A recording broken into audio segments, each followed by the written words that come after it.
The past investigated. Welcome to the Historical Detective Agency, your stop for journeying back in time to examine history as an investigator would. Okay, so today we're going to talk about digital notes. And last week we talked about, we're discussing the how to read a book and some note-taking techniques that I like to use that are effective for me to get inside the evidence. That was analog. This week we're going to talk about digital and why and when it can be used, where I think it's effective for me and where it's not effective for me. And I'll show you a couple different techniques that I use and a couple of different programs that I have that help me to basically replicate what I do in the analog side to the digital side, which has some benefits and a few disadvantages. But just as a review, in case you haven't seen the episode last week, where we talked about how to read a book, we talk about not only reading the book, but how do you take notes? How do you interact with the book? For the fourth level of reading, as Mortimer Adler said. So basically, you still do the same thing. You go into your book, right? You have the color tabs. You interact with it, right? You actually write down in there. You debate with the author, right? You extract information. You confirm, what he says. But through that, you've got your tabs in here, and this will come up in the digital. So I've got my color tabs. You have your questions in there, and where does it kind of fall, right? So you know generally what evidence you want to pursue, and you begin to interact with that and begin to separate the information here. This is the first step of your identification and separation and organization of information, is this stage of it. And then second, we'll get the notebook. And in the notebook, we start to write down the answers to those questions, and we put it together in one page. And then with this book and others, you take your index cards, you write those down, and you can do those with different colors as well. And then take these out, and you can either organize it on a table or your bulletin board, and you begin to see the connections between them. So you have multiple books with these cards, and you consolidate them together, and then lay out that evidence pattern to see what you're really looking at and get a good idea. You're just extracting information, putting it in a different format so you can see it and understand it. And not only for books, but you go into your notes, you can organize your source documents. On this one, it's we'll get into it a little bit later on the digital side, but this is how we used to have to do it, right? So you go to the archives, we still do it there. You go to the archives, you'll get a copy of what it is. You'll get a translator if it's in a foreign language, and they'll translate it for you. Then you go through this and extract it, and then work with the information on that. But putting all of that together is really the syntological way to do evidence investigations of it. You really have to combine everything, interact with it to get inside that evidence flow and understand it. The benefit of the analog is that you can, by writing multiple times, you really get inside. You're not a tourist to the evidence chain. You're a resident in that evidence chain. You're interacting with it. You really understand it because you've written it about 2 or 3 times, and you've seen details in there that are very good. And so that really, you immerse yourself in that. With the digital, the one drawback that I've seen that I had was that sometimes you feel like just a tourist, right? Because it's so quick, it's so easy, you can go through. So why use it? Well, when you have all the time in the world, the analog method works great, right? You can sit down, read a book, you can go to the archives, take your time, and there's a lot of things you can do. But a lot of times, in some cases, like they'll fly you down to Panama, you've got a deadline, right? This is a fixed time, and you need to get these answers by that fixed time. So a lot of clients will give you those deadlines and those constraints, and you're okay. I have to work within that deadline, so I have to work rapidly to try to get to meet the deadline as efficiently as possible, right? Without a lot of shortcuts. And that's where the digital side comes in, where I'll start to use that. So we're going to talk about 2 different note taking programs that I have, which is kind of like your electronic notebook. There's a lot more out there, but these are the 2 that I've used heavily. And I've switched a lot more to another one lately, and I'll show you why. But you can use either one. It's just there's a couple considerations that you'll have to take into account when you do those. And then after that, we'll talk a little bit about integrating of AI with that investigation process, with the ability to be able to extract and organize information using AI. And there's a lot of tools out there. This is the one about 2 years ago I started using the system. So there may be something that's now a notebook out there that literally has that AI integration in there.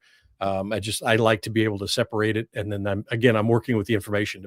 If one program does everything for me, it saves time. But again, I lose the data in my head. I don't interact with the data as much. So I still want to interact with the data as much as possible when I'm using digital, but it's up to you and your needs and how much you want to get into that subject and really immerse yourself, become a resident in that evidence chain versus, a tourist or a drive-by commenter. So having said that, let's go ahead and go forward. So I'm going to share the stage here real quick. So the first one is Evernote. I use this extensively. So I've used this since the mid 2010s when it came out. It's on an app. You could download it on your phone, on your desktop, but it was also on the internet. Now I use this for non-sensitive, anything that was not sensitive. I would never ever use this as we talked about with Aaron Amick yesterday on the digital hygiene and security. Anything you put on a cloud, anything you ask AI, it's not secure. If you don't own that cloud, no matter what they say, it's not secure. And so anything that's sensitive or had any type of information that was very critical, I did not put into Evernote. I would only have my hand jam notes, right? My notebook, and that's it. And I still do that more anyway. But this one was strictly for things that were not a problem to be shown elsewhere, right? So if somebody steals it, I don't care. But it was very good at organizing. So you could do a lot with it. You could put your tasks, your notes, your calendars. It was basically a note program, but the organization was so easy, right? So I could basically, like in here, I'll just give you an example. I had a number of things going on. That was our big counterterrorism exercise we ran over in Thailand for all of ASEAN. But I put the non-classified, non-sensitive stuff in there, right? The basic logistics we had to do for how many people we got to feed, where's the caterer, that kind of stuff. And then some stuff that's open, for sort of the database of landmines in Cambodia and things that we'd work on. Basically, that's what we would do. And you can organize it by notebook or larger volume like this one. So the history research volumes are right here. And so it's excellent to be able to kind of go in here and do that. So just to give you an example, a lot of times you could just take one snippet, put it in there with HTML, or if you take pictures, I love this fact. So this is at the archives, pretty much what I did with this paper copy, except now I'm just taking pictures. I don't have to make a physical copy, which in some cases you're limited depending on your archive. You can only make so many copies, and some things they won't let you take a copy of. So in some cases you could bring your phone in and then make a copy of it. So in this one, you can go in, it's really quick, and you can look at this. So I love this one because this is, from the Japanese embassy, 19 August 1942, to the Thai government apologizing for, a couple of GIs down in Changwon Phang in Penang for, borrowing a boat to do their duties and say, okay, we're going to pay you, but it was not agreed on by the two governments how they were going to run business.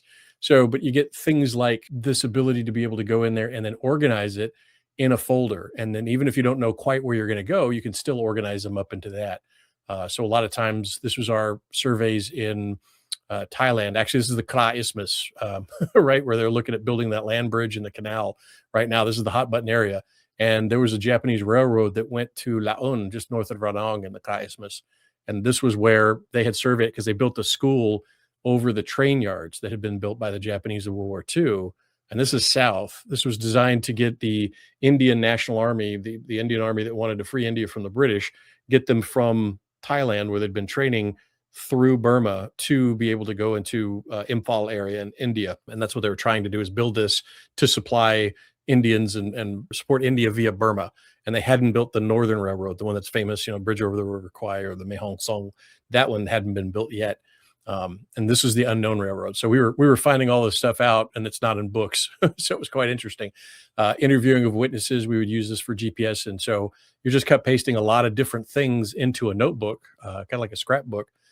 So for interviews, the professor's pictures, we find somebody, we'd be able to take it. So these are the POWs on the Northern Railroad, the British and the Australian, Dutch, and a few Americans, 500 Americans on the North one. This is the bridge over the River Kwai. So this is some of the pictures that he had up there. So the Thais had a lot of great information in there. And so we do our surveys, our physical surveys of these areas, looking at the history and the social landscape and all that sort of thing. This was the program I would use for that because it was so easy to be able to use all sorts of different information, including grabbing websites. If somebody had a website, I could grab the information off a website. I could take a picture and it would populate across platforms because it was in their version of the cloud. It was in their database. So like I said, I could be with my phone in the archives or out in the field. And by the time I got back to the room I was in or the office, bam, it's already on a laptop. And if I'm collaborating, some of these projects were collaborating with people back in America. They were seeing it near real time as I was taking it and putting it in there, and we would organize it. And then all of this, of course, is keyword searchable. You can associate notes with the others, and it just worked out really, really well. So that was basically what I used for years was Evernote because it was so easy to use. And as you see, it just comes right up, bam, right? So I can organize individual photos. I can put them in a one page, and it's so easy to use. You drag and drop a lot of times to move files around. You just grab it, you drag it, and it's notebooks, it's libraries, super easy to use. And as you see, I put a lot of data in here. This is just one project with the Kra Isthmus and the Japanese railroad down there that nobody knew about. But luckily they've made some tourist stuff now. But this was we were helping the Thais also discover where this was and interviewing people who had actually worked with the Japanese, and then had lived next to it because there was a Chinese disinformation operation going on at the same time. So, and we're working it with Michael Yan. He was down there. Basically, we're doing the research for it and all that. So this is the lines of that, and people were still there from those days. So it was really fascinating to go through. But a lot of this information would be lost if we hadn't put it on Evernote, because in the field you can add this stuff in there, right, as we're doing it, and the audio you could put in here and everything. So it's really good for me and for being able to use that. So that's one option you can use. Is called Evernote. There's a free and a paid tier version of it. Again, multiple platforms, a lot of data in there. You can set calendars, you can add files, all kind of stuff, and associate it with keywords. And again, cross-platform and sharing. But it's not secure. So I'd be very, for any investigators out there doing investigatory problems, don't use this. That's not a good one. So that's what we're going to look at is you have to look at what your data is. If you're comfortable with it being seen by everybody in the world, and your research stolen, okay, put it up there. So there's that one. Now we're going to go over to, this is one called Obsidian. And again, if you were listening to Aaron Amick and conversation, I believe it was yesterday, he talked about, you can set up your own AI, and that's what we're going to do for this type of thing if it's sensitive. But this is an open source. It's called Obsidian. It's also a note taker. But as you can see, it's very bare bones. There's some guys that can really customize it, and you have to do a lot of work with it. I just don't have the time for it. So unless you're really, really good at, customizing and putting in line items and things like that, you get the bare bones version like what you'll see here. So not to say somebody using Obsidian, they can make it fancy, look almost like Evernote, but that takes a lot of you working it because it is open source and it's very bare bones. But it's very good for what it does, and it's yours. It's not going to a cloud. It's stored locally, again, on the hard drive that you can put up there, or you have it on your computer. But I put up things on my portable hard drive, so at night I unplug it, and some hard drives I lock up. But this is secured, right? This is secure information. So very much the same. You could have different notebooks in here. So these are different notebooks. You pull them up differently. It sets up a whole new window. This is scraping. So this is some of the things that I would use it for, is just grabbing a website, because websites disappear, especially, for example, in Hong Kong. A lot of Hong Kong news outlets, after the CCP took over a couple of years ago, they just disappeared, right? So everything that was on the internet's gone. So there are a lot of people that go through the internet and whitewash information. So when we see things that we want to grab, we grab it, and then you've got it fairly forensically. When it was captured, you've got the source URLs, and then in the back end, you've got, okay, this was how it captured it. And so we're able to get all this information. So these are web pages from what we wanted to grab, and we grabbed every one of them. It's very easy. And now you have a copy of it. And it works out good. The links still work and everything, or you can disable the links if you want, have to go manually. But basically, this is an easy way to kind of grab lots of information for your research from internet web pages. So that's one way. You can also put documents in there. So for example, this was Captain Fennell, U.S. Navy. This is a document he made about the CCP aggression and all that, in massive fonts. But basically, you can put documents in there. Store documents, store PDFs, store photographs, the same. The photographs are a little funny. The videos, not really. They're probably, like I said, a better way to do it. But for your fundamental information, that's great. It really is good. And so what I want to show you is a technique that we use with this. So again, that's kind of a tale of two notebooks. One is more bare bones and basic, which is Obsidian, but it's secure. And it's very robust. So I haven't had a problem with it, really. Not a lot of frills, but it's solid, it's stable, it's secure, but you're going to have to carry that hard drive around with you, and then get in your head the concept of vaults, because that's how it kind of containerizes information. It doesn't use the terms like notebook; it's a vault, and then you'll have different vaults along there. So if you update one vault and you store it over there, you have to manually update it. There's no script that's really reliable for automatically updating your vaults across the web, at least that I could see when I was setting this up. And then rechecked it about a year ago with our tech guy Alex. But to show you one of the things that I like to do with Obsidian that's really, really good. You can also do it with some other ones, but Obsidian's very good at this. Is the same thing that we were doing here analog, right? In other words, I was talking about extracting information out, looking through a book, extracting information out, looking at documents like this one, and having to translate it because it's in a foreign language, having it translated, and then pulling this information out and then comparing it to say, okay, where do these merge? Where does this come together? And again, that's a long process that you go through to organize all that information. There's a technique that we use with AI and something called MarkMap that helps you kind of move that information. It does it digitally, and it's a combination. I'll show you how that works.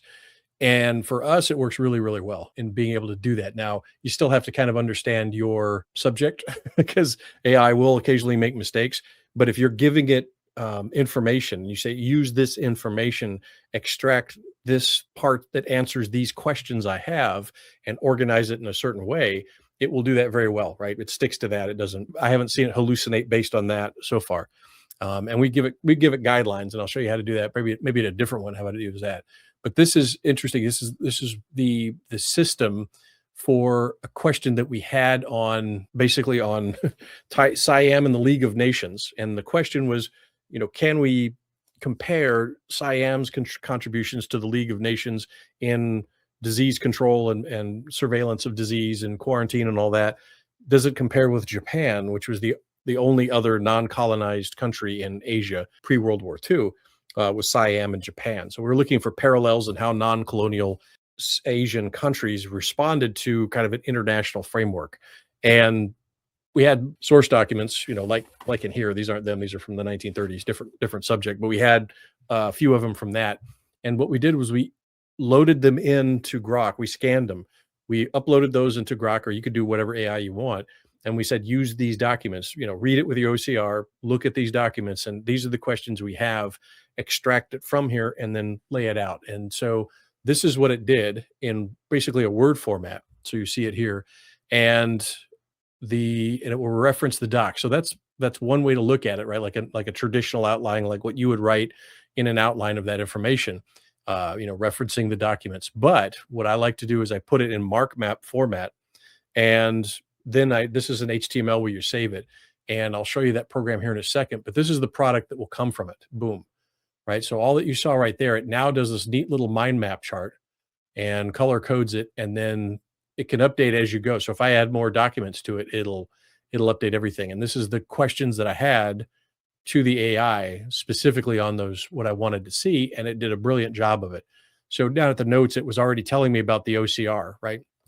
Between the documents, it noticed that there was actually spelling errors between the different documents, and it noted it, right? So it was like, okay. And then it had, if there's a discrepancy, it'll say that, and it highlights it, right? So document 5 confirms the funding because document 2 didn't have it, and then document 6 had industry role, because I was looking at an anomaly in money. I'm like, well, how much did they actually spend? It was able to kind of sort through those line items in those documents and say, I found that, right? So that was an additional note it had for me, because that was a question I had. It lists the document here, and then as it comes up here and answers all my questions, it's telling me that source document, right? If it applies. So you'll see document 2 and 5, document 1 and 6. So it knows where it is, right? And then in some of the books that I had, it knew the book outline. It would say where it comes from and what reference, right? So I had loaded it with a lot more information as well, and it can go through, and you can update these throughout. It's a work in progress, but it's so easy to update, right? So instead of, moving your little index cards around, it does it right here. And you can also tweak things manually. I like this because I do it in text. It sets up the format. But if you wanted, yes, you can add things, move things manually without an AI input to it, if you wanted to. And so to me, this was a great product to be able to use. It saves a lot of time. And this was, like I said, source documents. A couple of them were translated, but it gives you that mind map. And now I can chase down the evidence. Now I can kind of visualize the evidence chain and say, okay, what's still lacking? Where's the discrepancy I need to iron out to get to an answer that's closer to the truth? Or, what's not supported? I just don't have any evidence here. Let me keep digging. Or, I'll say we don't have evidence to support this idea. So that's pretty much what I like about it. The other one you can do with it is on books. So if you have a book, it doesn't know the book. It hasn't scanned in the book unless it's one of the older books that's pre-copyright. Right now was it 1926 and prior. Those are copyright free. So they're on like some of the online sites. They're in PDF. So you can load up a whole book on PDF. But a lot of times the AI won't read an entire book. It's like, I can't do that. But it has summaries of the books, the chapters and the subjects within the books. It has that. And you can ask it for an outline of the book itself as a framework for you to kind of go through and write that notebook about your book. And so to give you an idea of that, let's take one of these. Path Between the Seas. So this one is on the Panama Canal, and it knows about the entire thing. So it breaks it up to their central ideas. What are the main ideas about the book? And then it breaks it down into that mind map. And then you can add this to that chart that we saw, and it will go through there and pretty much write that. And then you can add details to it as you go, as you read the book. But you have an outline with your ideas to be able to put in there right away. This is Mal the Unknown Story, so this was pretty good. And I'm going to show you a manual. So you saw before I had put the HTML in there. I could click it, and it goes right up to the chart that was already built. In this one, I haven't done it yet, but it gives me a chance to show you how to do that. But in order to do that, I've got to jump over here real quick. So basically you do Grok, right? You'd ask Grok the question using whatever protocol. You would cut paste it. We've already done it for you. All right, so you just do mark map. You can actually do a lot of these for free. Markmap.js.org. There's like a sample of it. So basically you'll just take it, delete, and then go back over to your notes, or Grok. In this case, I've already got them here, or whichever AI you want to use. And basically you'll just cut paste it or copy paste. And you can hotkey this, all that kind of thing. So it's kind of neat. There we go. Sometimes you got to tweak it. All right, so there we go. So here is, not sure if it'll show up perfectly there, but there it is. And then you can do it on an HTML. So you just download the HTML.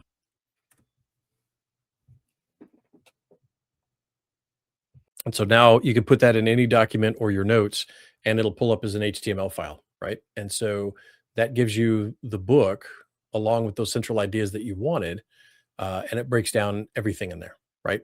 So now you have a good framework by which you can, as you're going through there, you can now interact. You can add to this. You can add to your notes to it as you go through with page numbers, et cetera, and you have a good visual representation. And then the fun part is, once you've done a book here, you can compare it with another book. So you take those two mind maps and you merge them together, and then you get a master thesis basically. And then it'll show where those conflicts are, right? So you've already inherently, you should know them if you read the two books, but sometimes it'll highlight a conflict in that you didn't notice, right? In other words, even sometimes it's small, like when I was comparing the documents about the Siamese contribution versus the Japanese contribution, there's a discrepancy in funds. It figured it out, right? It was able to figure out, here's where the error was and here's what it actually is based on the source documents. In this case, if there's a discrepancy between authors, who has the weight of the evidence, right? Who has more source documents in there? And then you can compare and contrast, and then you can kind of work through the evidence and get to a conclusion that's closer to the truth. But again, it's just organizing information. So I like it. So I'm very happy with that. That's MarkMap, free program. Evernote has a free program tier. Obsidian has a free program. All of these are free or have a free level to them. Then that's everything I've done here is all free on that, because I'm pretty much Rockford Files level budget, but that's it, right? And it's a great way to organize the information. It's a great way to do what you do here digitally. But again, I'd recommend not relying on it. Only do it occasionally or after you've done a lot of legwork with this, because understanding how to do this on the manual, the analog way, is a lot. It really inculcates you with that process. You understand the process. You're not going to be a cut paste zombie, and you're able to really synthesize the information and own it, right? You're a resident of in the information chain, the evidence chain. You're not a tourist or drive-by kind of guy.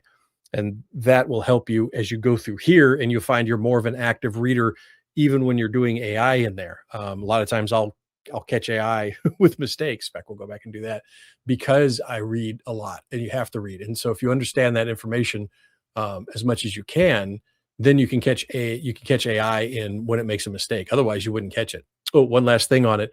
It's not just for historical. This is a contemporary. I can show this. No, this is classified. This was BlackRock. Looking at BlackRock, what is the organizational change? Somebody said BlackRock in Panama and this, that. It's like, and they were trying to put it on one guy, right? So it's like, well, hold on. There's actually a lot. This is a long thing in that Panama itself was basically a shell company. Like the country itself is a shell company made by a lawyer, William Nelson Cromwell from Cromwell and Sullivan law firm, using the United States government in order to get a better profit for his clients, which were some were American, Rockefeller, JP Morgan, but others were a French concern, which had built the French Canal, right? The French Canal Company. And they hired him. He's like, yeah, sure, I'll do it.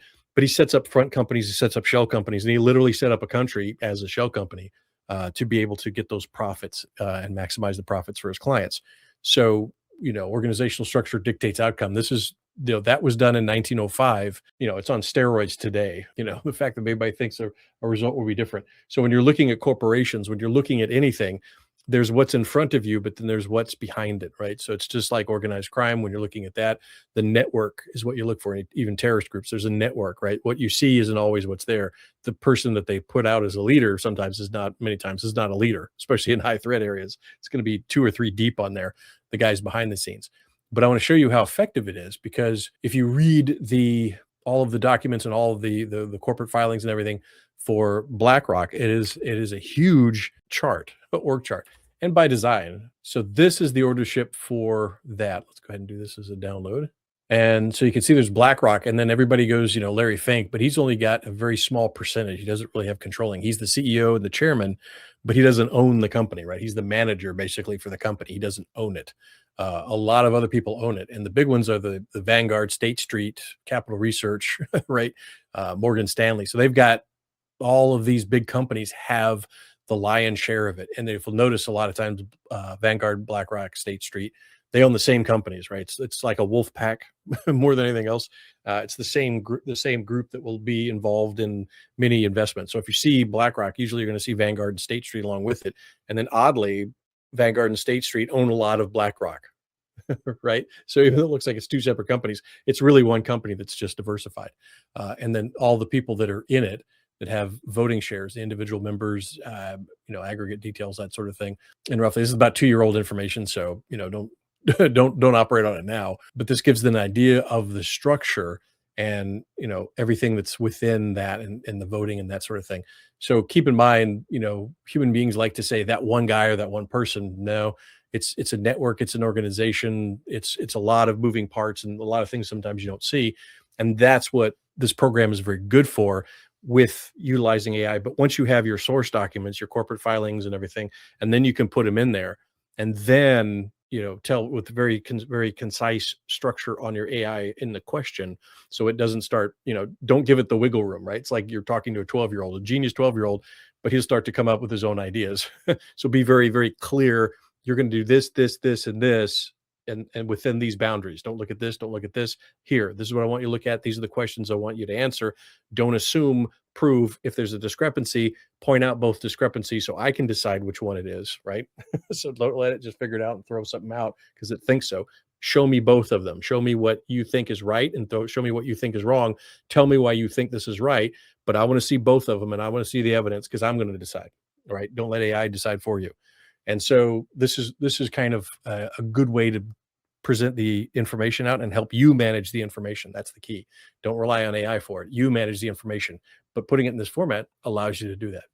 So that's MarkMap. Again, free, pretty easy, markmap.js.org.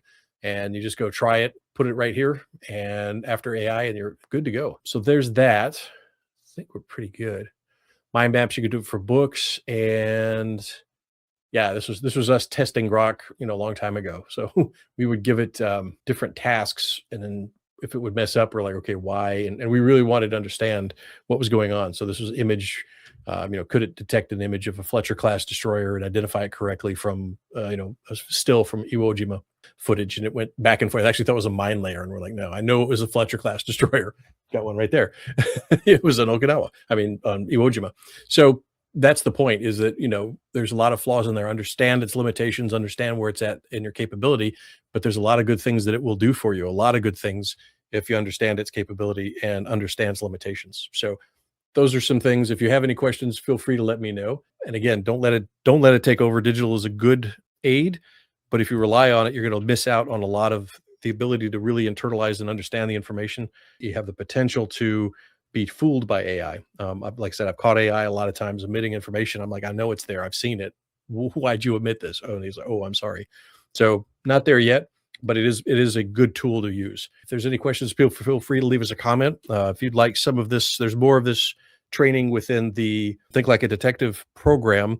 And actually, the Larry is going to come on after this and tell you about the program, because I jumped the gun. We'd actually taken it down to revamp it to make it better for the kids, for the junior section of it, the junior detective portion of it. And I didn't realize it was down. I was telling everybody it's there. So be patient with us as we upload everything into a format that's better for kids, because this is for adults. But kids, they need, a little more entertaining, something better than me. So my daughter's very good at that. So she'll come on next and kind of explain that to you. So have a good weekend, and hopefully everybody stay safe. And we'll do another couple of modules next week. If there's anything you'd like us to do, if there's anything you'd like to delve into, let us know. I've got a couple of projects from some readers. One's actually pretty fascinating, about an early dancer. I don't want to jump the gun yet. But had a very interesting life and interacted with a lot of the tech tycoons of the day, of the 19th century, early 20th century, and quite a mysterious end. And it's a relative of one of our followers here on the Historical Detective Agency on Substack. So I'm very excited to get that. And hopefully I'll get some more time to be able to delve into it. But I know you guys are going to really be interested in that, because that's like the Black Dahlia kind of level intrigue in Hollywood. So it looks like it's right out of today's headlines, but it's actually a historical mystery. So again, nothing new under the sun. Look forward to that, and hopefully we will see you very soon. So thank you very much. Hello there. I'm Ilaria Everson. I'm a private investigator, a freelance artist, and a mother of two. I'm one of the instructors of the Think Like a Detective course for the junior sleuths. Excuse the illustrated investigator, I'm not as charismatic as the boss in front of the camera. I also run the Noir B. Wolf YouTube channel, reviewing detective and mystery video games with the eyes of a professional, but also as a mother that wants to ensure my kids aren't exposed to something they shouldn't be. Enough about me, though. Here's what you're really interested in. Our Think Like a Detective course focuses on the skills and mindset to navigate our noisy world, so we can really focus on what matters to us, the truth. We hope to impart these skills and tips we've learned from experience, from other brilliant investigators, and from history, to you and your family. Bias, weight of evidence, and tricks of the trade are just a few of the topics we offer through discussion and activities. We are currently working on a starter kit for the junior detectives, and some videos for the younger audiences. It may take some time. AI may be a wonderful tool for note-taking, but I refuse to let it touch the artistic side of the process, so I do most of these myself. But we love the messages from interested parties, and we are hard at work. Thank you so much for the support, and please let us know any questions and concerns you have about our program. Have a great day, and keep on investigating. Was that good? Okay.